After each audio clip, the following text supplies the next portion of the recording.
Alhamdulillahilladzi arsala rasulahu bil huda wa dinil haq liyuzhirahu 'ala dini kullih wa kafa billahi syahida. Asyhadu an la ilaha illallah wahdahu la syarikalah wa asyhadu anna Muhammadan abduhu wa rasuluh alladzi la nabiyya ba'dah. Wa qala Allahu ta'ala fil Qur'anil Karim, a'udzu billahi minasyaitonir rajim. Laqad kana lakum fi rasulillahi uswatun hasanah. Alhamdulillah nuhun kasadayana. Mudah-mudahan Allah Subhanahu wa taala memberikan kita keberkahan di tempat ini menjadi salah satu bagian dari pelanjut peradaban Islam, karena memang peradaban Islam yang kita ketahui itu estafetanya dengan thalabul ilmi. Kemarin saya ikut kajian di Fathul Majid ya, di Ustaz Ari Iskandar di Bojongkoneng. Itu mengatakan bahwa at-tauhid yang paling penting utama adalah al-ilmu. Ketika sudah al-ilmu, kemudian al-yakin. Sudah kita yakin, kemudian yang paling terakhir al-amal gitu. Jadi ilmu, yakin, amal, bukan ilmu ilmu, iman dan amal biasanya kan. Ini mah ilmu, yakin, ya yakin itu adalah iman dan amal perbuatan. Maka dari itu, teman-teman semuanya yang dirahmati oleh Allah Subhanahu wa taala. Salam. Ini kajian berarti kajian yang ketiga ya.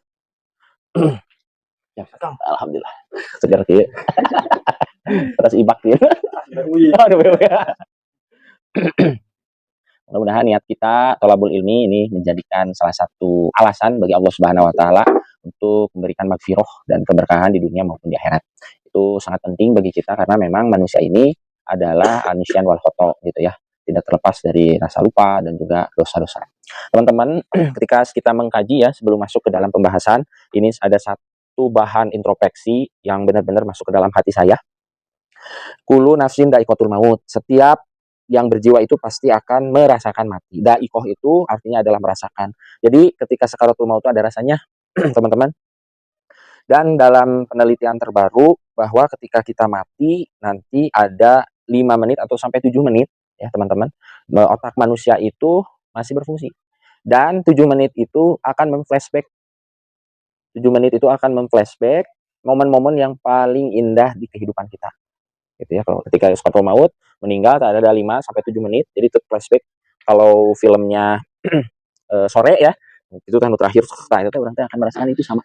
Itu kayaknya dari penelitian-penelitian yang terjadi atau penelitian-penelitian terbarukan tentang otak manusia. Ya.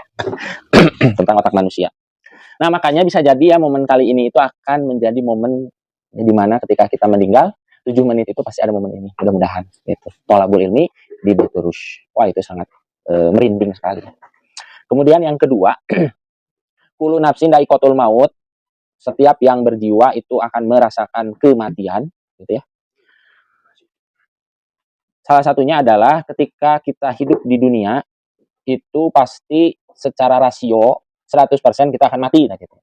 Jadi Allah Subhanahu wa taala itu memberikan tahu dan juga sudah mafhum, sudah pada tahu bahwa hidup di dunia itu pasti akan mati. Nah, kalau dibalik, teman-teman, nah ini yang sangat merinding itu. Ketika kita hidup di dunia ya, ditakdirkan melihat, mendengar hari ini, nah mendengar gitu. Merasakan ya nikmatnya teh. Ah, ini ngopi lah. Itu ternyata rasio kehidupan kita itu 1:32 juta. Orang hirup teh mengalahkan 32 juta. Nah, bisa gitu karena nanti ada proses dari ayah dan ibu kita. Ayah kita itu mengeluarkan satu sel. Nah, yang mengeluarkan sel itu kepada ibu kita itu kan gancang-gancang itu tuh 32 juta. Maksimal 32 juta. Jadi kita itu mengalahkan hampir 32 juta bahan. Dan karena yang bisa jadi kita itu cuma satu. Sel itu. Sel itu bertemu dengan di ovum ya, di perempuan, kemudian jadilah kita. Jadi orang teh hirup di situ mengalahkan 32 juta orang yang akan hidup. Jadi kita teh pemenang. Jadi sangat merinding, makanya orang dibebani taklif oleh Allah Subhanahu wa taala beribadah. Ya. Kemudian karena kita ini adalah pemenang antara hampir rasionya itu 1:30 juta orang, ya. Makanya Allah Subhanahu wa taala di beberapa firman mengatakan fabi ayyi ala irobikuma tukadziban. Nikmat mana lagi yang kamu akan dustakan? Maneh teh pemenang hirup di dunia mah rasio maut mah 100%, tapi rasio hirup orang hirup di dunia wah eta teh 1:32 juta orang. Ya, 32 juta bahan yang akan menjadi orang gitu. Saya ningali gitu wah benar-benarnya orang teh nikmat sekali gitu. Ngopi bareng kabarudah, nikmat sekali kajian keislaman, nikmat sekali sare, nikmat sekali makan, nikmat sekali minum, nikmat sekali ngudud, sangat nikmat. Karena kita itu rasio kehidupan kita itu 1:32 juta bahan yang akan jadi manusia. Cuman satu zat sel spesifik yang bisa hidup. Cuman satu zat sperma gitu ya, si ayah yang bertemu dengan ovumnya seorang ibu. Nah, itu tadinya.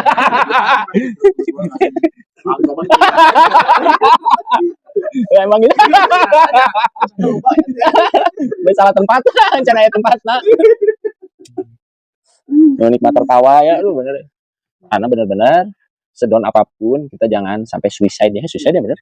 Bunuh diri lah, lagi di Pasopati. Karena teman-teman sekarang fenomenanya saya bikin status hampir 43% SD, SMP, SMA di Kota Bandung ya, 72.000 orang itu mengalami depresi atau mentalnya terganggu karena bully, karena tekanan HP gitu.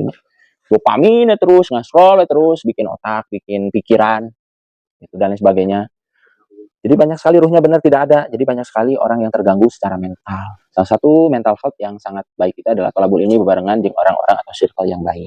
Maka dengan demikian, teman-teman harus di sini itu mendakwahkan atau mengajak lah minimal kepada teman-teman yang lain ikut kajian ini.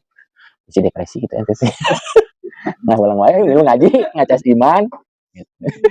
Jadi agen of change, woy, amun mahasiswanya agent of change. Woy, agen perubahan atau jauh ting lah. Perubahan secara general gitu, perubahan terhadap diri kita sendiri. Oke, nah itu ya.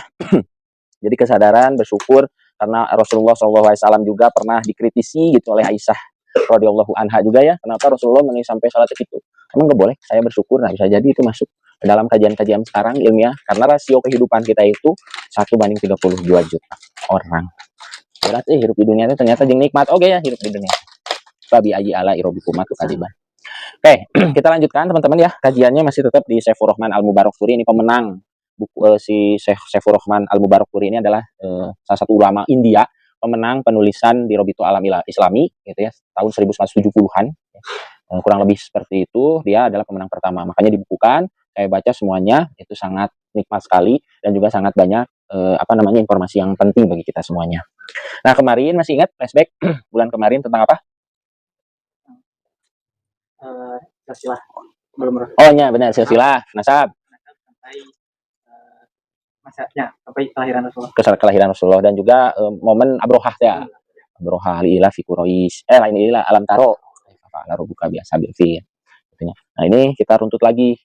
Nah, yang waktu bulan kemarin itu menyadarkan bahwa Islam ini adalah di tengah peradaban, bukan di pinggir-pinggir peradaban. Orang teh kudu aya ketika musyawarah RW gitu, sebagai pemuda Islam. Karena memang Islam itu dilahirkan adalah untuk mengubah peradaban-peradaban dunia agar supaya ihdinas sirotol mustaqim. Itu penting. Nah, selanjutnya adalah kita akan membreakdown ya, beberapa peristiwa-peristiwa panjang peristiwa ketika lahir Rasulullah sampai nanti menikah dengan Khadijah radhiyallahu anha. Nah, ya seberapa peristiwanya? Umur Rasulullah 10 sampai 40 tahun.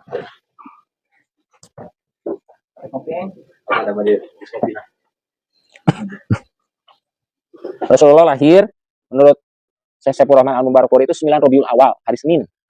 Semua Senin sepakat, tapi untuk tanggal berbeda, ada yang 9, ada yang 12 Rabiul Awal gitu. Nah, kenapa Saifur Rahman Al-Mubarakfuri itu ngomongin tentang 9 Rabiul Awal? Ini menurut Muhammad Pasya itu adalah ahli ilmu falak ya, dengan Muhammad Sulaiman Al-Fansuri. Ini mengatakan bahwa Rasulullah tepat pada hari Senin Rabiul Awal itu beberapa hari atau 1 bulan sesudah peristiwa adanya gajah Abroha menyerang Ka'bah. Karena yang kemarin tanya Ibani Kinana dan sebagainya. Nasab dan lain-lain. Nah, kemudian pertama adalah momen peristiwa ketika Bani Sa'ad. Ada yang tahu kan? Nah, pertama Rasulullah SAW disusui oleh Suwaibah. Gitu. Suwaibah ini adalah salah satu perempuan yang dimana budaknya Abu Lahab ternyata. Karena kan emangnya tidak Abu Lahab. Emang Rasulullah SAW yang pada akhirnya beliau itu malahan yang paling kuat dan keras melawan Rasulullah SAW sendiri dakwahnya. Jadi secara personal mah baik-baik saja, tapi secara ideologi maupun gagasan, ya, keyakinan itu berbeda. Dan banyak sekali analisis-analisis bahwa Abu Lahab ini takut Rasulullah SAW menjadi famous lah, gitu. Mengganggu ekonomi beliau, gitu. Mengganggu juga pengaruh beliau, gitu. pengaruh dan nih ya, pengaruh secara sosial dan pengaruh itu adalah apa namanya, pemasukan lah, pemasukan dari Abu Lahab. Itulah ekonominya. Karena memang kan nggak selalu kepentingan itu selalu didasarkan oleh teologi lah. Iran Amerika kan itu banyak kepentingan Amerika dan sebagainya. Itu bisa panjang lah tentang Amerika, Iran, kemudian nanti ada Cina, ada Arab Saudi, gitu, ada Rusia dan lain sebagainya. Itu bisa panjang dan sesuai dengan sejarah. Ternyata dari dulu sampai hari ini ya gitu-gitu kayaknya. Secara geopolitik. Nah, di Bani Sa'ad nanti ada Halimah. Halimah ini menjadi perempuan yang dimana perempuan tersebut itu punya anak juga. Tapi ketika menyusui habis air susunatnya tidak punya kambing, terus punya unta berpegang, keledai gitu berpegang, non domba-domba kambing-kambing itu berpegang. Kaceklik lah Bani Sa'ad. Kemudian dia pergi dengan suaminya Haris ya, pergi ke Mekah karena dulu itu ada tradisi teman-teman. Tradisinya apa? Tradisinya ini adalah anak-anak kecil itu nanti akan dibawa oleh orang-orang perkampungan, salah satunya perkampungan Bani Sa'ad. Untuk apa? Untuk nanti salah satunya disusui di sana dan juga diberikan pengajaran 1 sampai 2 tahun. Menyusuinya teh full di sana. Kenapa? Karena memang di perkataan kota Mekah sendiri di tengah kota bukan multi etnis sih, mono etnis juga sama. Tapi kan banyak sana orang-orang yang datang di sana, bisa ada penyakit-penyakit dari luar gitu. Nah, itu harus dilindungi. Salah satu anak-anak itu harus dikeluarkan dari Mekah, dibawa. Nah, Halimah itu waktunya datang tiba dia telat. Jadi ternyata ada ininya juga, ada ibrohnya juga telat orang teh. Ntar lah. Halimah oke telat sana. Udah alhamdulillah telat euy. Sekarang kan mulai kalau. Sim kodimah. Halimah itu telat karena orang lain mah udah beres, itu ngambil gitu bayi-bayi ke rumahna deui karek datang dah. Keledai teh begang. Cicing nyusui curi wae si budak teh. Aduh, sudah lah. Udah pisan gitu RDT. Datang kadinya nyari, ternyata bayi cuma hanya satu lagi, Nabi Muhammad. Nah, bingung Nabi Muhammad karena ayahnya yatim. Jadi Pak Bung gitu orang lain teh. Itu sahangkeun mayarna.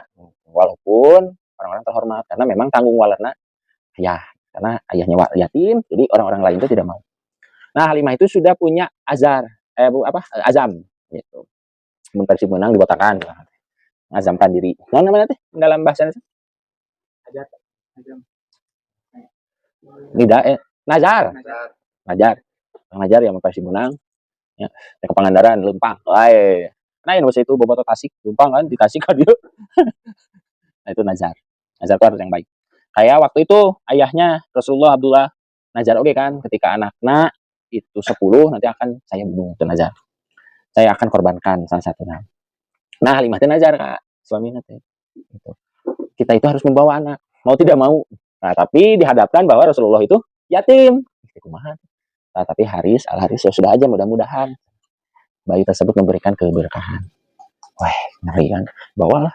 Ketika dibawa gitu, langsung itu renteng lah. Itu setel loba. Aneh kan langsung anaknya oke ketika disusui kok bakieu jadi wareg terap dan ayo orok terap kan. Gitu kan langsung rewasan, wah ini gimana ya? Oh, ini adalah bayi yang diberkahi. Gitu. Jadi memang tanda-tanda kenabian itu sudah tampak ada. Nah, saya itu pernah nanya ke Prof. Haji Thohir gitu, ahli Sirah Nabawi se-Indonesia di UIN Sunan Gunung Jati. Wah, sudah sombong banyak, dosen profesor ya. Sok tanya apa aja, cuma bisa semuanya. Aja, saya nggak usah tanya. Prof, gini Prof.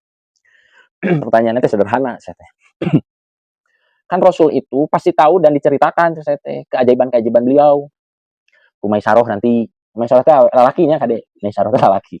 Kayak itu pembantuna Khadijah. Jadi jika ayah Awan Kinton nonton Son Goku apanya ini? Yang Dragon Ball kan ayah Awan Kinton. Tadi jadi batur mah panas Rasul mah sorangan ayah Awan. Gitu. Kemudian pas bayi pasti diceritakan saya teh kan. Pasti Rasul teh apal. Saya teh pertanyaannya ki, Bro. Ketika ada keajaiban-keajaiban itu Rasulullah kan pasti apa? Saya teh diceritakan kan. Apa? Nah, Rasulullah SAW itu dia udah tahu nggak beliau itu menjadi nabi sih. Ya. Jadi ketika ayah nanti malaikat badag gitu, malaikat badag, malaikat Jibril teh, malaikat Jibril itu adalah malaikat yang paling kuat, kuatil matin, malaikat yang apa namanya istilahnya itu adalah malaikat pangjagona lah, samalekateun kabeh. Jadi ketika nanti Al-Qur'an itu kalangitkeun, gitu kan Al-Qur'an ada 2 kali kan. Ke langit dunia, ketika di langit dunia nanti secara apa namanya? Sedikit demi sedikit. Itu ka bumi. Nah, ketika dari Lauhul Mahfuz ka langit dunia, kabeh teh pingsan malaikat teh. Kecuali malaikat Jibril. Air rada pingsan tapi rada kilah. Si keneh. Wah, gitu kan. Saking kuat malaikat Jibril. Nah, hareua sih saya Rasulullah.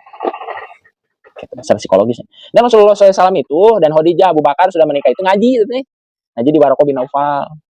Gitu. Salah satu pamanah Khadijah yang dimana dulu itu adalah punya ilmu tentang Nabi Musa, Nabi Isa.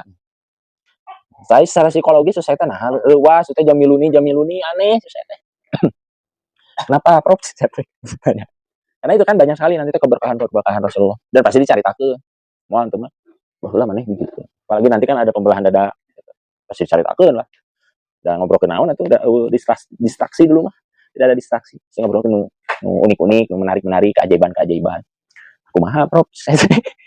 Kan jadi Rasulullah yang sepede meureun bukan sepedenya. Secara psikologis naon gitu pasti itu tanda-tanda apa gitu. Apalagi nanti ke Basiroh gitu dan sebagainya. Ah, itu kayak jawabannya terakhirnya Profesor. Gitu lanjutkan dari penasaran. Karena banyak sekali keajaibannya 0 sampai 40 tahun teh. Nah, ketika Bani Sa'ad datang gitu nya Rasulullah masih kan orang gitu, seberapa bulan datang ke Bani Sa'ad. Wah, itu mah ketika jalan teh semuanya jadi harejo, kemudian nanti kambing-kambing regang teh jadi genut. Ikutan dan sebagainya. Ya, persusuan dari Halimah juga jadi banyak bisa makanan melimpah dan sebagainya. Wah, berkah. Bingungan. Ah, itu langsung sirikeun. Nah, biasa tetangganya. Nah, gitulah tiba lagi tetangga mah. Boga pajero. Tanyakeun itu naon gawena tuh cicing di imah. Wow, ternyata klik. Nyen judinya di Kamboja. Jadi naon namanya teh? Jadi CS. Sebanyak oh ternyata jadi konten kreator, clipper gitu. Amun aya nama di TikTok mana? Affiliate. Suka ditanya kan itu boga pajero. Oh, ya. Nah, gitulah. Ah, ieu mah kan ningali Halimah sangsara gitu kambing nabar legang jadi kerenut. Sama tetangga zaman baheula gitu sama. Rada aya. Ah, gitu udah manusiawinya. Waalaikumsalam. Siap, Kang. Timnas gimana timnas aman? Oh, sambil istirahat. Oh, baru ini. Aja jam 2 baru beres tadi. Oh, haraneut gitu kan tidak? Istirahatin. Sampai mana tadi? Oh, tetangga sirik. Tetangga sirik. Nah, biasa ketika tetangga sirik teh pengen juga sama diberkahi gitu. Hayang unggul. Sok lihat cari di mana kambing-kambing Halimah itu dikembalakan. Ikuti aja senang kambingnya biar sarua genut. Diikuti ku tetangga teh robaan di Bani Sa'ad teh. Wah, itu jadi fenomena Rasul datang teh gitu. Jadi obrolan gitu. Halimah jeung sakieu, oh ternyata salah satunya apa namanya? Kecurigaan dari tetangga itu mau budak di Mekah. Wah, kayak naon nih saha ieu? Karena memang udah seperti itu. Jadi udah menjadi obrolan-obrolan yang viral, baheula mah viral. Wah tetangga itu sama. Ikut di belakang Halimah mau domba, ya di tukang tetangga unggul. Yang sama juga pengen genut gitu ya. Pengen bagus, itu dijual payu dan sebagainya. Pika bitaeun lah si Mbak teh. Kan aya nu tiket bitaeun nya. Ketinggali kumaha. Ikutin we di padang padang rumput dan sebagainya teh. Ikutin sebagainya. Ternyata enggak. Cuman kambing Halimah lah yang gendut. Yang lain enggak. Bingung. Nah, bingung lah udah we lah tetangganya teh udah eta mah diberi keberkahan. Udah. Zaman-zaman baheula mah kan orang-orang yang keajaiban-keajaiban itu tinggal pisan di kumaha teh. Sudah beres 2 tahun. Nah, ketika beres 2 tahun kan dibalikin kepada Aminah. Ibuna dibalikan, tapi dia tidak ridho. Ah, urang nyen ieu lah rencana jeung suamina teh. Ya Rasul kudu dibawa deui ku urang ka imah. Karena ini adalah anak yang memberikan keberkahan bagi kita gitu. Kesana biasa nego gitu ya. Ya Aminah, muka ini gini dan lain sebagainya gitu ya. Boleh nggak anak kamu masih diasuh oleh saya biar lebih matang, biar lebih hebat dan kuat. Nah, ini salah satu metode pendidikan, teman-teman. Jadi kalau nanti punya murang kalih, jadi anu gaduh murang kalih tara rasanya. Ya mudah-mudahan ya kapayuna. Nah, salah satunya ya ini menjadi ibroh menjadi ibroh bagi kita semuanya kalau kita punya anak 1, 2 tahun, 3 tahun itu harus main ke alam. Itu grounding ya nama. Kakinya dan sebagainya. Salah satunya apa? Itu akan membuat si fisiknya itu maksimal. Gitu. Saya mah ke Sport Jabar we, dari ke Sport Jabar kan aya golep apa teh golep dari golep. Main budak teh sok main. Buka apa namanya? Sendal sepatu buka. Main dulu 4 tahun. Gitu. Wah, bisa ebeling gitu kan dirinya ngabaling ngumpul. Beli nu marirah teh nih. Nah, kemudian salah satu manfaat si bayi tersebut ke Bani Sa'ad ya, fisiknya maksimal, bahasa teman-teman. Bahasanya belum tercampuri, masih kene bahasana murni. Jadi bahasa Arabnya murni. Fisik maksimal, bahasanya murni, ya. Kemudian yang paling penting adalah jauh dari penyakit. Tidak terkontaminasi. Segera ada saudara kalian orang Cianjur, orang Sukabumi kan itu sudah ada mana sih bedaknya gitu. Orang kota sok. Ada asli ya. Tangan saya pakai anjing deh. Asli.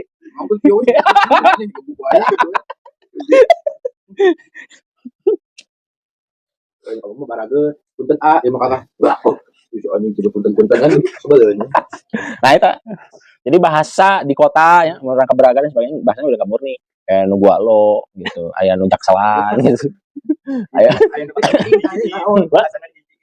ini bahasa dihijiin gitu.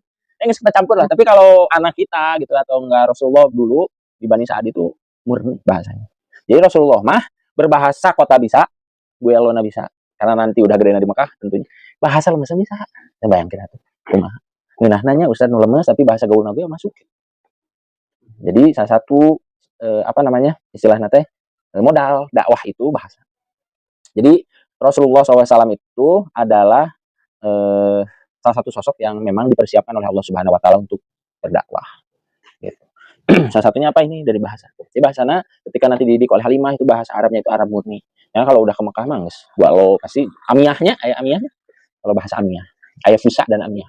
Gitu. Itu mah sarjana bahasa. Budak alun tuh. Sama jadi tarsa. Murni eta. Murni eta. Asli jadi monyet. Monyet nu mana geus punah cenah bisa aneh. Ngelak eta. Nah, udah ketika tadi nego ya. Nego bisa dibawa lagi gitu. Jadi untuk memperkuat fisik, bahasa yang murni, jauh dari penyakit. Penyakit naon loba pasti. Karena dulu kita ngobrolin tentang zaman jahiliyah bagaimana gitu ya, penyakit-penyakit kelamin, penyakit-penyakit judi dan lain sebagainya itu sangat dinormalisasi. Bukan normalisasi nggak normal, itu beda, normalisasi proses menormalkan. Nah, ketika beres ya 4 tahun itu ketika ulin gitu di lapangan di masjid, malaikat Jibril jadi manusia. Gitu, pembelahan dada pertama. Jadi pembelahan dada Rasulullah 2 kali, teman-teman. Pas umur 4 tahun datang budak ya. Kemudian air batu besar, kemudian digolerkeun dibuka. Gak tau kieu nya. Tinggal nyisip daging. Nah, kemudian nanti ada cawan air jam-jam dibersihkan. Kumaha ngabersihkeun eta apa? Tapi budak mulai ningali lain malaikat Jibril. Pae ge. Nu pae terinspirasi malaikat Jibril. Nah, yang pertama itu pembelahan dada, membersihkan ada apa namanya dosa-dosa dan sebagainya dari Rasulullah SAW. Gitu. Itu yang pertama. Nah, kemudian sahabat Nabi di sini di bukunya itu pernah melihat ketika dibuka baju natenya tersingkap lah, bukan terbuka. Orang kan bapak-bapak panas di jalan buka sisi jalan itu gitu Rasulullah kan tersingkap gitu. Ada satu momen kelihatan ada jahitan. Gitu. Jadi momennya benar-benar fisikal. Jadi malaikat Jibril itu benar-benar mau spesok gitu dan bisa ngejahit. Nangis boboh tuh. Dan tepai. Nah, tadi bius benar. Kieu emangnya Rasul. Sebenarnya budak leutik 4 tahun bayangkeun 4 tahun saha di ayat teh. Ngerecet. Ah, teman-teman teh, Muhammad dibunuh, Muhammad dibunuh. Ka Halimah teh Muhammad dibunuh, Muhammad dibunuh. Nah, kemudian Halimah itu jadi takut. Akhirnya balikeun budak si kumaha naon urang mah bahasa Sunda kumaha naon. Pulangkeun deh. Dipulangkan ka Mekah deui ka Khadijah umuran 4 tahun 5 tahunan. Nah, kemudian oleh Khadijah cuma 2 tahunan atau enggak 1 tahun beberapa bulan. Karena nanti Khadijah itu kangen Kak suamina Abdullah yang meninggal di Mekah di Madinah. Ke sana Madinah bareng apa namanya pembantunya dan juga Abdul Muthalib gitu kakek Rasulullah. Gitu ya menantu berarti. Datang ke sana mertua. datang ke sana, kemudian sudah beberapa hari. Nah, di tengah perjalanan di Abwa, ya Aminah itu wafat, meninggal di tengah-tengah perjalanan. Umur Rasulullah diperkirakan 5 atau 6 tahun dalam buku Saiful Rahman Al-Mubarakpuri. 5 sampai 6 tahun meninggal. Karena ketika ke Madinah itu balik dia ke indung bapana sama Rasul. Dekat ke Abwa, dekat ke kuburan Abdullah di Madinah. Dan dulu-dulunya didinya loba. Dari Abdul Muthalib, Hasim dah nih. Hasim itu menikah dengan Salma. Ya, ada di. Jadi teman balik dia juga punya dua tempat pulang lah, mudik kampung, ya benar, 2 kampung. Meninggal 6 tahun kemudian oleh Abdul Muthalib kakeknya. Pindah-pindahnya Rasulnya. Tapi kenapa salah satu ibrahnya itu adalah memperlihatkan kepada kita Rasulullah di mana tempatnya, itu tempatnya akan diberkahi. Ya, karena orang pengennya rindu kamu Madinah, Makkah gitu, mudah-mudahannya ya Allah gitu. Semuanya di dieu saacan paeh gitu, saacan maut Makkah dan Madinah. Gitu. Kenapa? Karena salah satunya kita akan merasakan keberkahan Rasulullah SAW walaupun sudah wafat. Ayahnya bener, ngelumpang ge aya, tapi di tengah perjalanan di Malaysia baturan nikah. Ya ada kalau kita mau jadi kader. Ah, udah ada enggak ini enggak worth it. Jauh kayaknya salah. Oke ini capek. Ini ayo mau kubu jadi gitu. Baik dia. Jadi umur 6 tahun Rasulullah SAW itu diasuh oleh kakeknya Abdul Muthalib. Nah ini ada kejadian menarik. Jadi Abdul Muthalib itu di Mekah, di Ka'bahnya tepatnya. Di Darun Nadwah. Kemarin tadi diobrolkan. Ketika nanti kita tawaf, di Darun Nadwah mah kudu lari kecil. Itu lari kecil.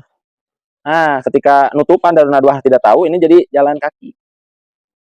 Sejarahnya naonnya kemarin teh. Nah, ketika Darun Nadwah ini adalah orang-orang Quraisy melihat di mana orang-orang Islam itu tawaf, itu kudu alus, kudu jag-jag.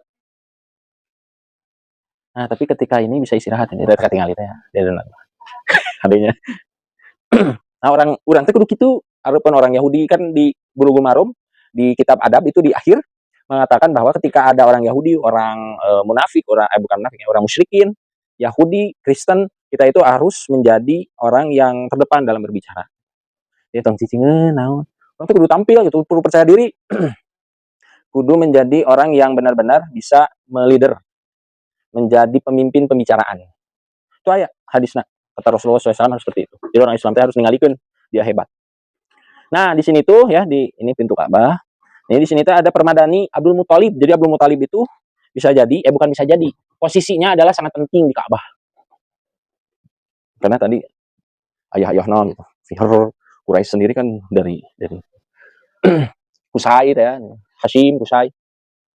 Ini permadani tidak ada yang di permadani tersebut itu sangat istimewa menurut orang main nama kursi DPR, kursi presiden lah. Dan buka intunya Prabowo. Ampun Pak Bowo. Kursi presiden gitu. Abdul Muthalib itu punya permadani gitu. Ya sama kayak tempat-tempat duduk itu lah. Itu tidak boleh ada satupun orang yang bisa duduk di sana. Wah, itu langsung dipancung atau kumaha lah. Dihukum. Anaknya pun tidak boleh. Tapi ketika Rasulullah genep tahun, cik di dirinya, itu teh anak-anak ninggalin, enggak boleh, itu tidak boleh. Abdul Muthalib datang, jangan seperti itu. Anak ini akan menjadi orang yang besar. Ribos dideklar oleh Akina privilege pisan.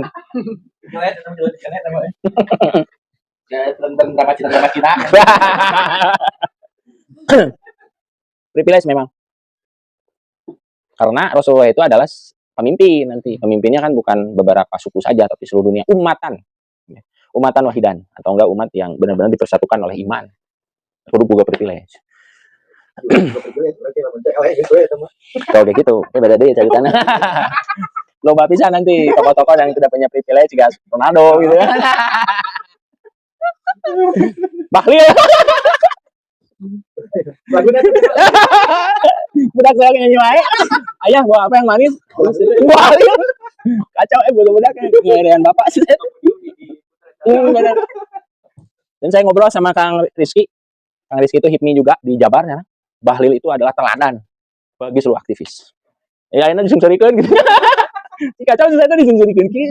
Karena apa? Satu-satunya HIPMI itu adalah himpunan pengusaha muda itu diciptakan oleh para konglomerat tungku nusain miliaran teman triliunan, dan ketua umumnya itu adalah biasanya anak konglo. Salah satu-satunya ketua umum sampai hari ini ya, dari dulu penciptaan pertama Abu Rizal Bakri, anaknya Abu Rizal Bakri, kemudian anaknya konglo kabeh lah itu mah, tambang, rokok dan sebagainya, gudang garam, dan satu-satunya yang tidak punya privilege Bahlil. Main bolu ketan. Main bolu ketan. Partai Golkar jadi ketua umum, menteri, ketua HIPMI. Saya teh Kang naon ayeuna gawe itu bisnisna Bahlil. Kang bisnis teh tambang Kang. Kang Sara baheula dari keluarga misalnya aja ngomongkeun kieu.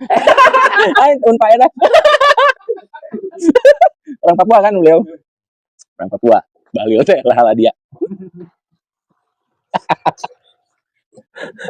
Sampai mana? Oh ya, Abdul Muthalib ya. Di body. Yang tadi privilege-nya sangat tinggi.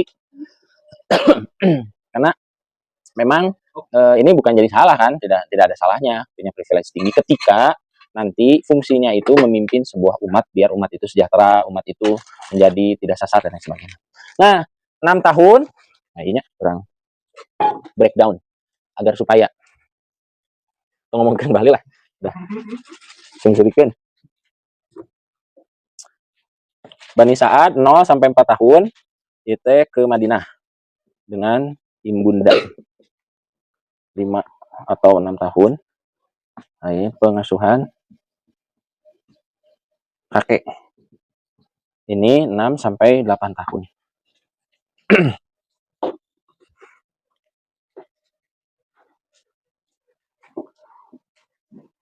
Kakeknya wafat, sebelum wafat itu kan, nah iya unik nanti. Uniknya.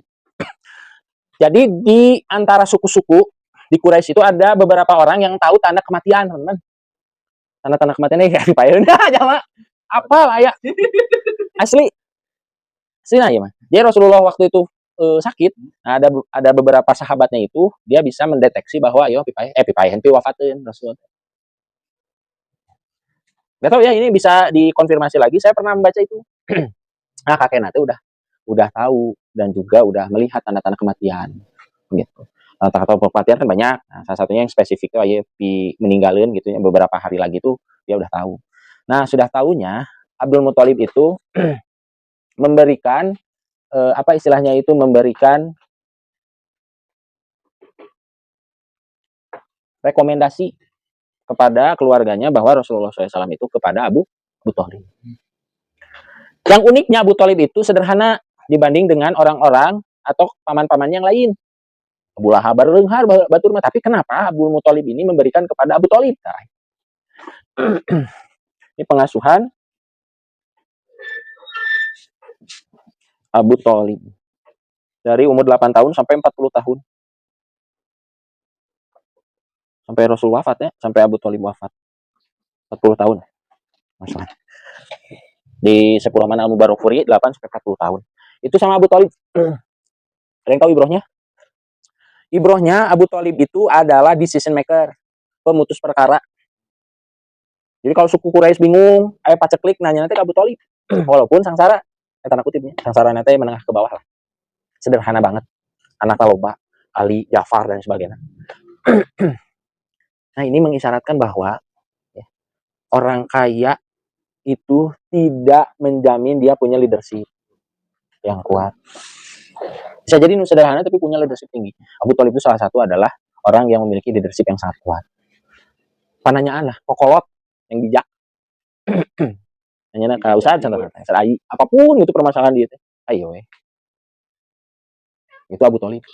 Jadi benar-benar Abu Thalib ini diposisikan di Quraisy itu adalah menjadi pupuhuna. Kalau di Baduy mah puun, ayah puuna, puun itu adalah pemutus perkara. DPR berarti negara Wakanda mah Kan ayah RT RW tapi tetap memutuskan perkara lain RT RW. Ayo lu berpengaruh, aki-aki biasanya mah seribu. Dikit itu jangan bener kenjang. Bener tuh itu. Jangan kotor ya solokan, itu kan itu bener tuh. Nah, sih teh. Lain RT lain RW. Ayo masuk itu. Abu Thalib kita. Bedanya orang yang memiliki pengaruh gitu, memiliki marwah, memiliki kebijaksanaan. Karena itu mah benar-benar dari Allah Subhanahu wa taala, kebijaksanaan, pengaruh. Orang lain bisa ngikutin orang, gitu. Juga Jenderal Sudirman, pegang letih gitu. Tapi tidak mau kalau tidak ada komandan. Kan gerilya ketika nanti Surabaya itu diserang oleh Nika yang ada di Amerika. Bayangkan ya, dulu pemenang Perang Dunia kedua gitu, Amerika dan sekutunya itu datang ke dia, tapi eleh dia. Bandung Lautan Api di Surabaya Hari Pahlawan. Amun orang mah ayeuna PSG, amun Persib menang Persib gitu. PSG IPT-nya gitu ya. Ayo Dembele ngalawan Persib gitu, Barba gitu kan udah ada lah. Kakang Rudianto ngalawan si Olise-nya. Ya, balik sekali ya, ada bisa itu jawab. Ngeri tuh orang. Baikna gitu ya taruh orang utah eta lah gitu. Bayang ke baheula teh. Tapi orang menang. Jadi nikah, itu sekutu-sekutu itu pengen mengembalikan tanah-tanah jajahan yang sudah ternyata merdeka orang mah. Wah, iya serang weh. Wah, nanti ada agresi militer Belanda pertama, agresi militer Belanda kedua. Nah, iya salah satu yang mempengaruhi terpengaruh itu adalah Kota Bandung, Bandung Lautan Api 1946. Datang dia. Nah, gitu juga sedang Jenderal Sudirman di bawah di panggung ningali teh videona.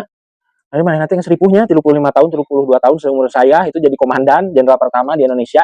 Pengaruhnya sangat tinggi, sangat besar sekali. Detik begang gitu ketinggalan tiga iya non wah Ustaz Abdul Somad was Ustaz Abdul Somad gitu sama pisan gitu dedegan dia itu kan punya penyakit yang sangat akut ya nanti paru-paru nanti karena visualnya merenya di hutan kan gerilya masuk ke hutan dibawa ditandu ke Karain tidak mau dilepaskan tentara udah ayah komandan tidak ada kalau ada jenderal karena kalau ada jenderal itu karena waktu dulu Jenderal Sudirman itu kan guru Muhammadiyah dulu di Jogja nanti gitu jadi ulama pisan subuhna, sholatna, saumna dan sebagainya teh. Dan marwahna kan tertinggi sekali. Banyak sekali patung-patung di Anas Sudirman kan. Harupun Separua tadi harupun pada bisa. Zaman biasa-biasa tapi pengaruhnya sangat luar biasa. Itu adalah salah satunya adalah Abu Thalib. Itu bayangkan. Abu Thalib itu adalah pananyaan. Nah dulu pernah ada peristiwa. Peristiwanya Mekah ini paceklik sangat lama. Nanya ke saya, ya Abu Thalib. Ya Abu Thalib, ini kumaha ya? Orang minta wae, apa namanya dulu mah kayak amun di Indonesia mana sih? Barara. Ya? Barara. Barara bener. Barara. Hujan bener Barara gitu kan. Mandalikanya. Nah, dulu kan banyak kan percayaan itu. Tapi Abu Thalib itu umuran 7 tahun atau 8 tahun Rasulullah SAW 8 tahunan ya, 8 tahunan itu diambil di bawah. Rasulullah diambil di bawah kemudian masuk ke Mekah ke Ka'bah di pintu Ka'bah duduk-dudukan ya Rasulullah SAW kemudian nanti ada awan kemudian nanti lama-kelamaan hujanlah turun jadi Abu Thalib udah tahu keberkahannya banyak sekali kisah-kisah ketika aneh ya pas Rasulullah SAW itu 8 tahun gitu jadi di tidurnya di rumahnya Abu Thalib belum pernah satu hari pun tidak ada susu pasti setiap pagi itu mengeluarkan kambing udah tahu Abu Thalib udah ngerasa lah ya bukan orang biasa ini adalah orang yang memiliki keberkahan saya selama ini diam tapi hari ini saya akan lawan di Bandung ya tuh Astagfirullahaladzim saya akan jadi rakyat biasa nah kemudian ini ke Basro ke Syam umur 12 tahun nah umur 12 tahun Rasulullah SAW itu di kader jadi pengusaha salah satunya adalah dari tradisi ayahnya Uyutna Hasim yang pertama Lila fi Quraisy Lila fi Rihlatas Sita Iwas Soyif itu kan Hasim nah kemudian Rasulullah SAW diajak ke Syam 12 tahun didelegasikan jadi kalau kalian punya profesi nanti punya anak 12 tahun berarti 12 tahun teh umur kelas 6 SD harus diajak ditinggalikeun ayah nanti naon sih gawe nanti dagang mendagang bawa dagang ngajar bawa ngajar gitu tinggalikeun ayahna ngajar nah itu adalah salah satu kaderisasi sesungguhnya itu adalah membawa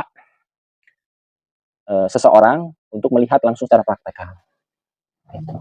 Mana tinggalinya ayah nyembeli kan tinggal orang jadi bisa gitu anu mau penulisan jenazah ya kurang langsung dikafani di mandian ya langsung praktikal ngajar ningali ayahna ngajar ayahnya fotografer ningali ayahnya apa konten kreator ningali dan lain sebagainya didelegasikan jadi makanya dakwah yang paling efektif mengkaderisasi yang paling efektif itu adalah mengajak ini jadi mah mengajak kayak Haji Abdul Rahman saha murid-muridnya nu jadi Ustaz Usman itu diajak ngaji teh Jadi amun kalian punya ustad gitu nya. Nah, ustad tersebut itu pengen jadi ustad ciga eta, yang lu ngaji. Berusukan ke mana? Nu mawakeun tasna. Kan biasanya jadi Ustad Usman, Ustad Aceng Zakaria, ya. Kemudian Ustad banyak lah gitu. Kayak Haji Abdurrahman. Itu salah satunya adalah hadis Hasan pun itu kenapa bisa jadi Panasir, bisa jadi kayak Haji Abdurrahman, bisa jadi Isa Ansori, diajak. Ketika debat diajak. Sok maneh nyieunkeun ieu naskahna. Diajak, didelegasikan. Persib kan, Persib adalah warisannya diajak kan budak leutik. Bayangkeun ngorokena di bawah tah. Nyiun status we. Tolong kami tidak bisa keluar sana. Udah pakai motor kan kasih Afrika pakai motor lempang. Udah kayak kasih buka bayang. Banget tuh pakai motor mah bisa.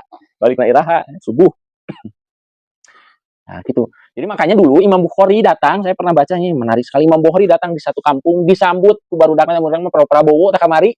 Jadi kan ya ke Prabowo ya di kavaleri, asal nama yang kemarin. Yeah. SD teh kudu nyambut gitu tah make bendera Prabowo ngan semenit.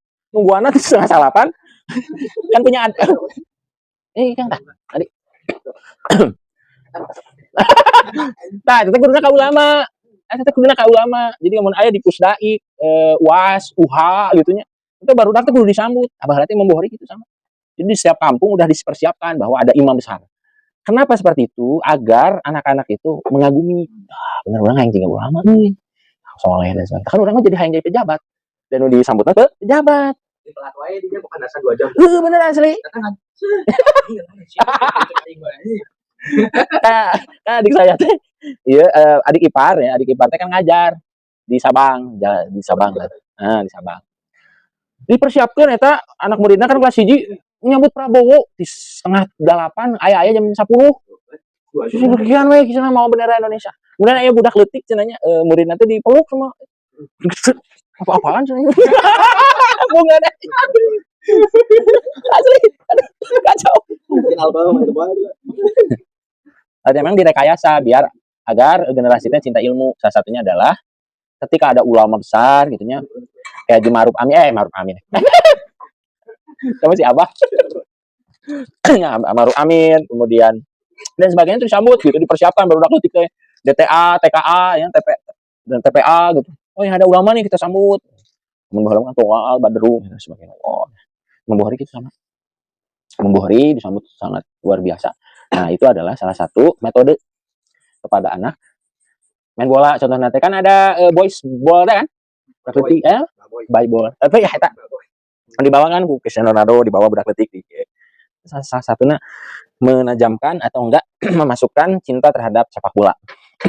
Pun budak orang kayak jaga insyaallah. Mun hayang resep ka tolabul ilmi salah satunya adalah menyambut ulama, cium tangan, sebagainya itulah adab-adab. Kemudian dibawa pengajian dan sebagainya. Tanamkeun eta sih. Lain orang langsung apa namanya istilahna teh. Ieu kudu kieu. Diajarkeun kieu. Sama hayang. Kan resepnya yang penting resep. Nah, kabeh oge yang penting resep. Cinta dulu. Nah, solusi kaki kerutan. Eta suluk orblonch. Nah, di Sam datang. Kapilah dagang kafir Quraisy. Quraisy lah bagaimana tuh kafir lah Quraisy. Datang sana. Kemudian ada pendeta namanya Bahiro. Kembali deh kabar. Dia kabayang-bayang, saya MBG jadi mung ya. Parah itu MBG enggak mau sih saya ketika dibuka teh asal ningali banget bahlil, susurian eta mah di ruang guru. Bahlil saya jadi jadi tentara asli. Ini tertanam bisa. Nah, yang joget lagi kita deh. Jadi sorte ya, asal gitu. Gitu lah. Jadi ganteng. Kita bari cerita. Bahiro, sorry, Balin can hirup. Balin can hirup. Gol karena can aya, ini can aya. Nah, si Bahlil. Si Bahiro ini.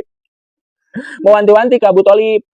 Kita bawa pulang lagi nih orang ke Mekah, pulang aja. Kenapa? Karena saya melihat, jadi kalian itu keluar dari bukit, jadi Syam itu di daerah Irak, bukit, melihat kalian itu pohon-pohon di pinggir dan sebagainya itu tunduk, sujud gitu dah. Bisa bersujud, salah satunya adalah tanah-tanah kenabian. Enggak asli mah. Ini gue galau tuh. Nah, Bahiro itu. Jadi mewanti-wanti. Jadi udah tahu. Salah satunya adalah dari kejadian tersebut. Jadi kalau itu pohon-pohon teh terunduk gitu. Tiba-tiba wah, itu mah langsung kan psikologis dan teologis Bahiro itu karena Bahiro ini adalah salah satu pendeta Kristen yang tahu gitu. Asal mulanya nanti ada Rasulullah yang akan lahir di Mekah 17 tahun.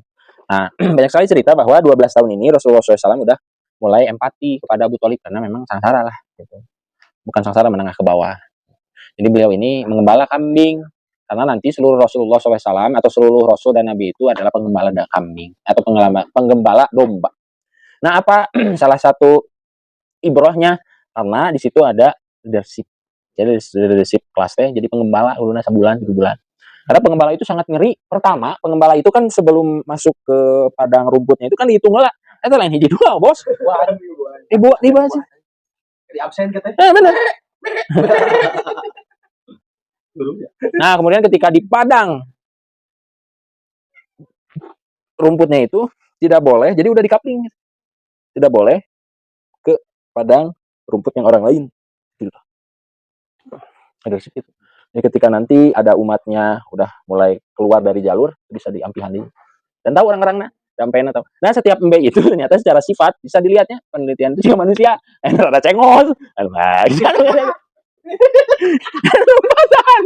dahar wae.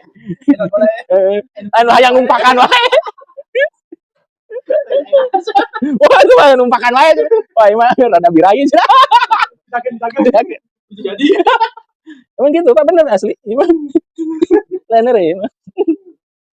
Jadi memang suka mengembala itu wah benar-benar hayang banget. Mengembala bagaimana? Nah, itu salah satunya adalah metode untuk melatih skill leadership. Karena kan gitu, kita nggak ada. Atau di kampung-kampung mas saya. Itu biasanya bisa memimpin. ayam jadi kamu bang. Ajaran ayam jadi saya skill ayam gacang. Terus lagi itu ayam teh ini. Sekawat pun nampak apa yang bos seperti ayam mana?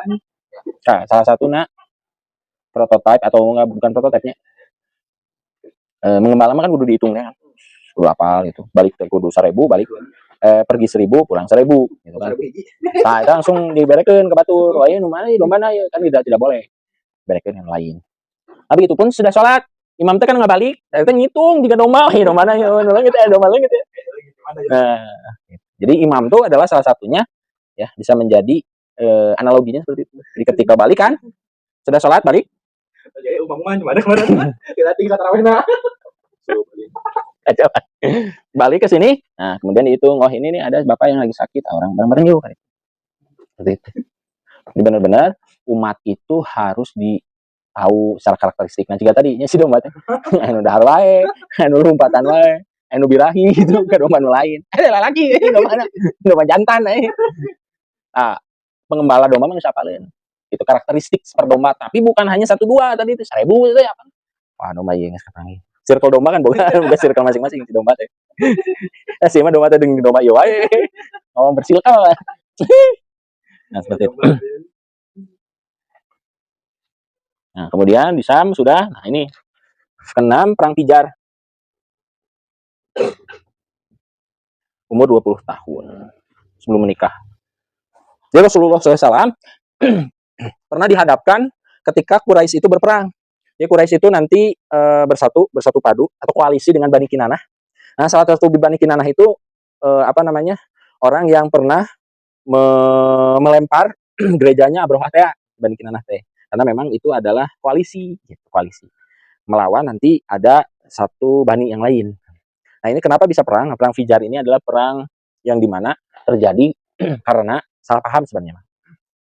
Jadi nanti Bani Kinanah itu membeli barang ke salah satu bani yang ada di Quraisy, dia tidak dibayar, bla jadi gelut, anu maut gitu. Wah, jadi perang.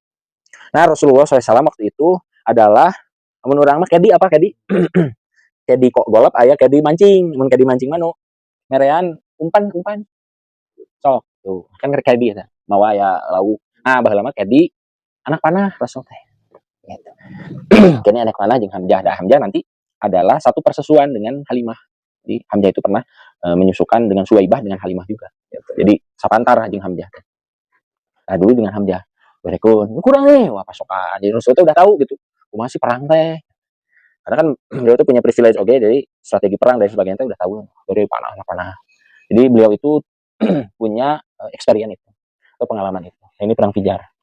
Nah, kemudian ketika beres perang Fijar ada namanya Hifdul Fudul.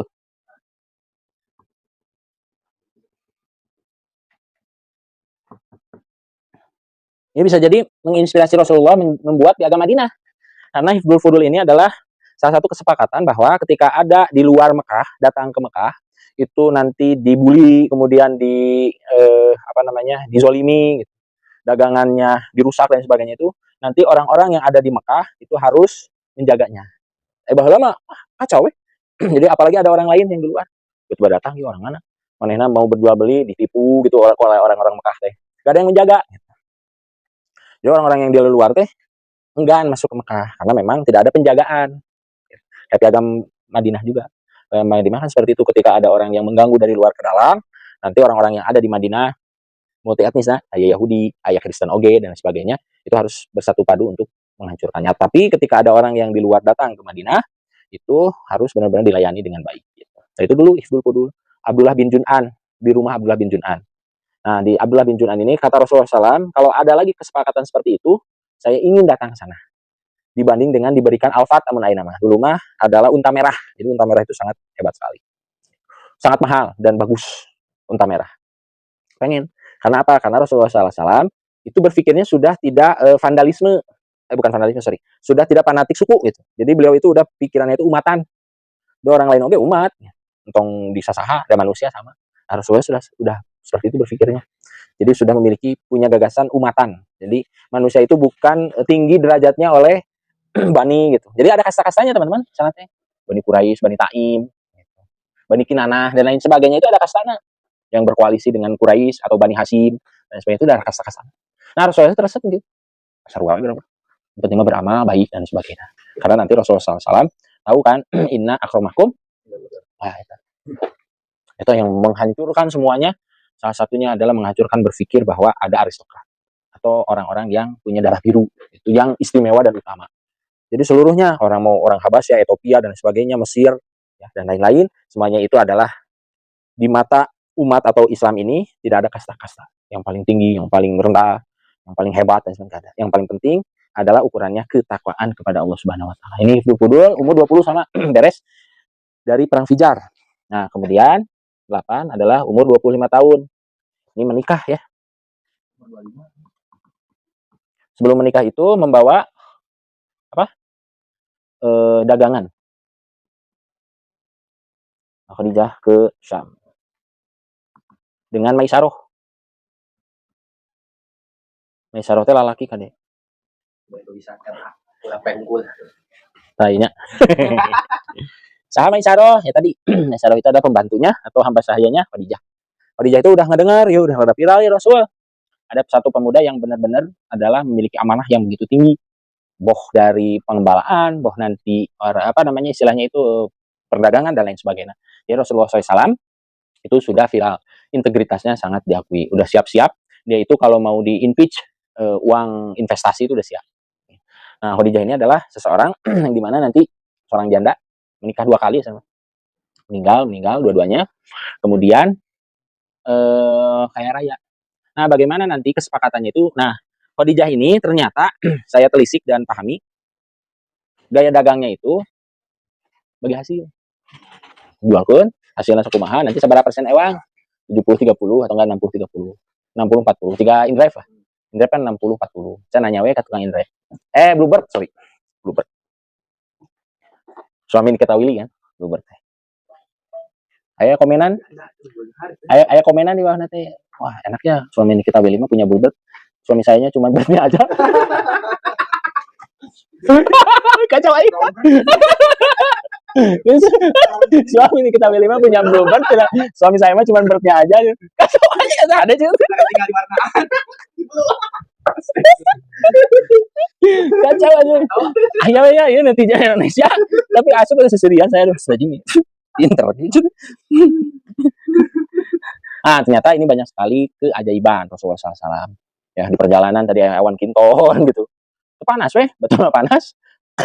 Kemudian datang, kemudian banyak sekali nanti keberkahan, bawa modal sedikit, kemudian nanti hasilnya sangat banyak. Dibawa ke sini, wah langsung. Nah, kemudian nah langsung kan nanti Khadijah itu suka gitu. Nah, yang jadi menarik dan unik, jadi ada satu pamannya Rasulullah SAW tuh pengen ke Khadijah, tapi ditolak.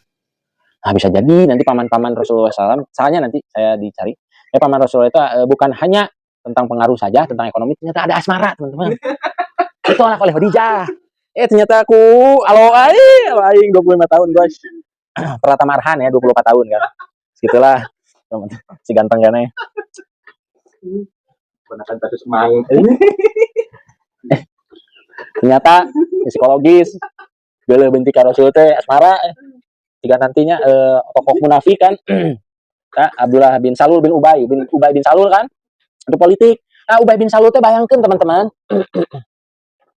di Madinah itu kan sudah ada musyawarah besar menurut mah KPU gitu nyoblos menang Abdullah bin Salul bin Ubay, tiba-tiba datang Rasul diganti jadi Rasul pemimpinnya dilantik esok jika Mahfud MD apa tuh Mahfud MD cuma ceritaan udah dibikin jas udah diukur jas nate tiba-tiba per sekian jam Ma'ruf Amin datang Mahfud MD teh nyeri hatena ya ku saya akan lawan orang Solo itu per sekian jam itu bisa dicek ya. Sih itu nyeri hatena Rasul nah apanya Mahfud MD sama Mahfud Amin ngomong Abdullah bin Salul bin Ubay itu ya tokoh munafik pertama di Madinah dedengkot nah itu karena sakit hati karena mau dilantik ternyata Rasulullah datang ketika hijrah waktu itu Rasulullah yang didaulat nah ini asmara nah pulang kemudian nanti Khadijah itu curhat ke satu perempuan ke temennya pengennya Rasulullah nah kemudian menikah dengan Rasulullah dengan mahar 40 unta nah 40 unta itu ada sebagian dari Rasul dan sebagian dari paman-pamannya yang kaya itu dikasih nikahlah dan satu-satunya nanti Bunda Khadijah ini adalah orang yang sangat luar biasa. Kayaknya kebayangnya.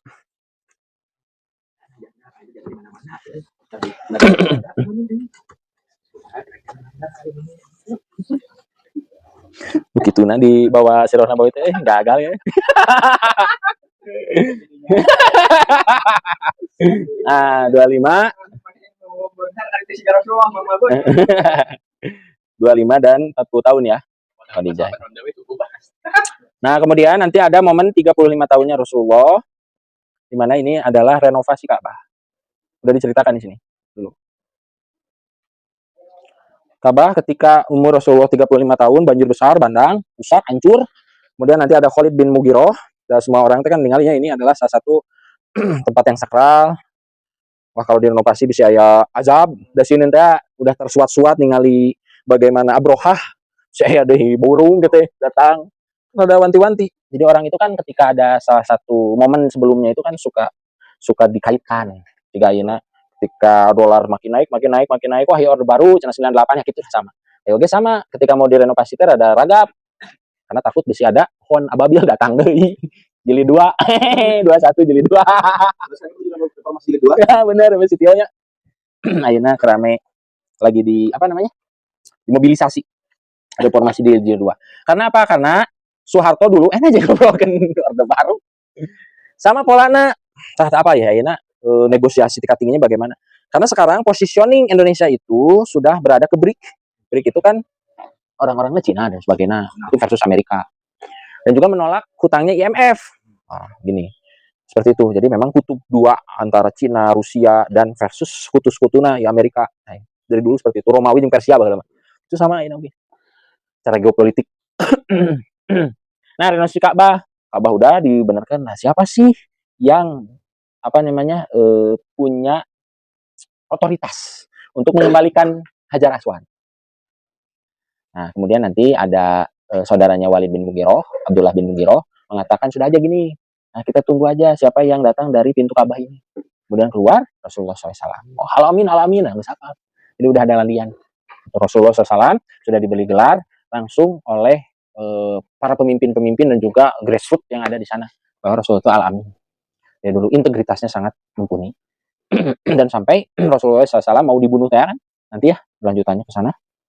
Itu barang-barang kafir Quraisy itu masih disimpan di Rasulullah bagi-bagikan kok Ali kan nanti mengganti ya Rasulullah tidur di tempat tidurnya kemudian ketika beres besoknya itu Ali itu membagi-bagikan menurut BCA gitu jadi bank tuh bikinan tuh BCA karena BCA pertama akses mudah kemudian keamanan tinggi kemudian satpamnya ngeunaheun gitu selamat siang Pak ada yang saya bantu senyum sapa hangat salam dan juga prestise BCA itu prestis gitu. Teleku BRI dan lain sebagainya. BCA itu kan kalau kita keluar negeri juga aksesnya gampang di Malaysia, di Singapura, ya gitu.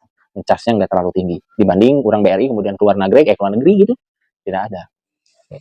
Nah, nah jadi endorse-nya. Nah Rasulullah SAW itu alaminya sampai ayah harta saeutik disimpan weh, ayah barang yang bagus gitunya emas dan sebagainya disimpan di rumah Rasul. Menaya keperluannya Rasul balik ke penitipan barang. Ya penitipan benar karena saking percayanya bukan hanya penitipan tapi investasi modal-modal ketika mau Rasul ke Syam kemudian ke bawah juga ya ke daerah Yaman gitu. Dan lain sebagainya itu dimodalan pasti cuy ya gacor pasang 5.000 menang 5 juta Deus saya tamanya nah hebatnya Nabi karena waktu itu ya Hajar Aswad ini Hajar Aswad ini menjadi rebutan dari kabilah-kabilah yang lain, bani-bani yang lain. Wah, Bani Ai, Bani sampai mau perang, pecah perang gitu. Nah, ketika Abdullah bin Walid bin Mughirah Abdullah bin Mughirah itu mengatakan bahwa kita tunggu saja manusia atau enggak orang yang keluar dari pintu ini. Ternyata Rasulullah, alamin. Nah, kemudian nanti Rasulullah dengan cermat dan hebatnya menggelarkan satu kain dan di mana kain-kain tersebut itu akan dibawa oleh pemimpin-pemimpin Bani semuanya, kabilah. Problem solving tinggi sekali Rasul. Manusia. Mengkawarna manusia kumaha. Tinggal heula situasi kondisinya wah ieu mah ego sentral hukum, ego sentris hukum ya harus diakomodir. Ya, apalagi di RW kan obrolan, wah yuk rame tang teng tong. Ketua nama apalagi KNPI, ketua yuk Poskoro, ketua Briges, EKSE, ya harus diakomodir semuanya. Nah ini udah diberikan tahu kepada kita ketika mengkaji sirah nabawiyah bahwa kalau kita menjadi pemimpin yang bijaksana itu atau memiliki salah satu masalah itu melihat dulu kumaha ya kondisi dan konteksnya. Nah ini ada pemimpin-pemimpin, nah itu harus diakomodir. Nah salah satunya orang mah dimasukkan ke susunan panitia lah, gitu. Koordinator ya. Nah jika ayeuna weh koalisi merah putihnya kan itu diakomodir semuanya. Akomodir.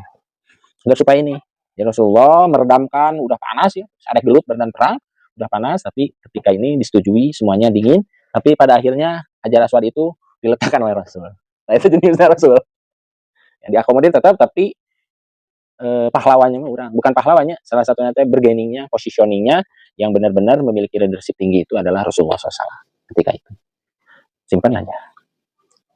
Nah kemudian nanti insya Allah mudah-mudahan sesi payun mah tentang Rasulullah diberikan wahyu.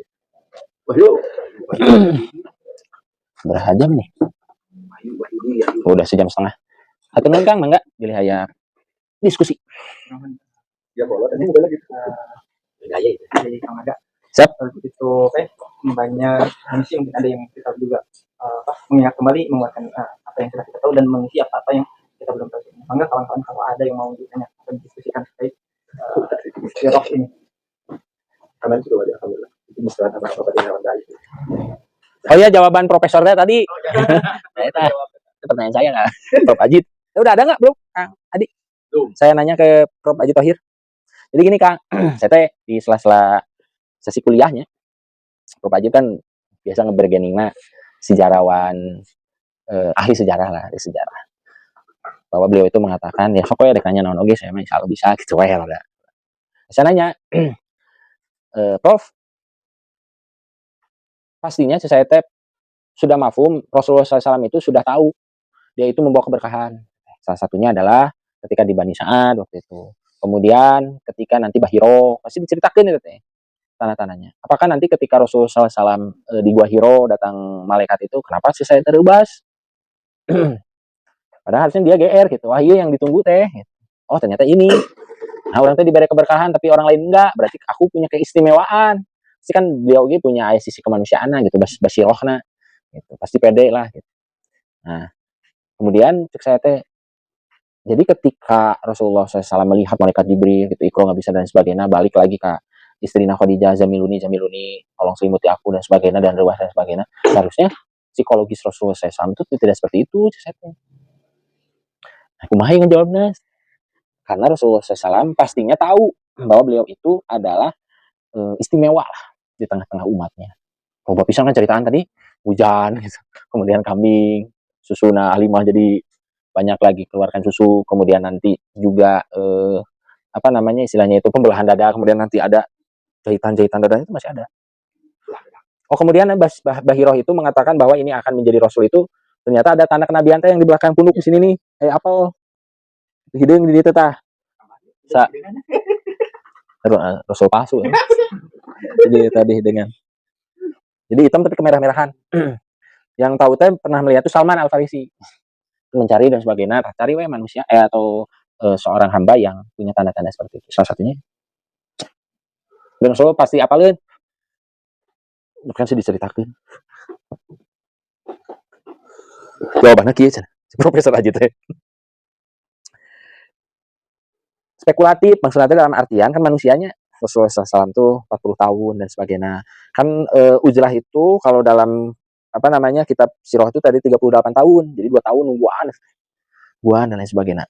Nah Rasulullah SAW ketika apa namanya penyendirian uzlah itu di Gua Hiro karena memang seorang manusia gitu tidak ada berpikir apapun dan lain sebagainya. Nah ini mah sisi kemanusiaan secara subjektif nah, gitu. Jadi bisa jadi Rasulullah SAW itu tidak memiliki pikiran bahwa dia itu akan menjadi seorang Rasul. Tadinya jadinya arah nanti.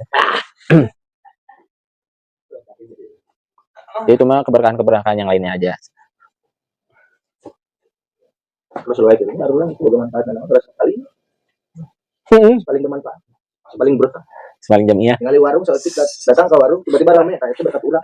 Nah benar paling aing benar Rasulullah nggak gitu nanti makna iko dan sebagainya nah, insyaallah kita bahas akan pilih Hayat Fatarosan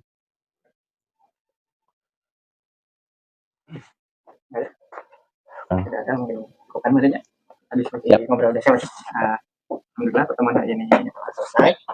Semoga apa yang didapat bisa menjadi pelajaran untuk kita teladan apa yang ada pada diri Rasulullah bagaimana sebagai suatu hasanah bagi kita semua. Mudah-mudahan ilmunya tidak hanya lewat kita ingat masuknya kanan keluarnya kiri tapi jadi amalan yang bisa kita lakukan. Ditutup dengan doa kepada Subhanallahi wa bihamdihi asyhadu an la ilaha illa anta astaghfiruka wa atubu ilaik. Assalamualaikum warahmatullahi wabarakatuh.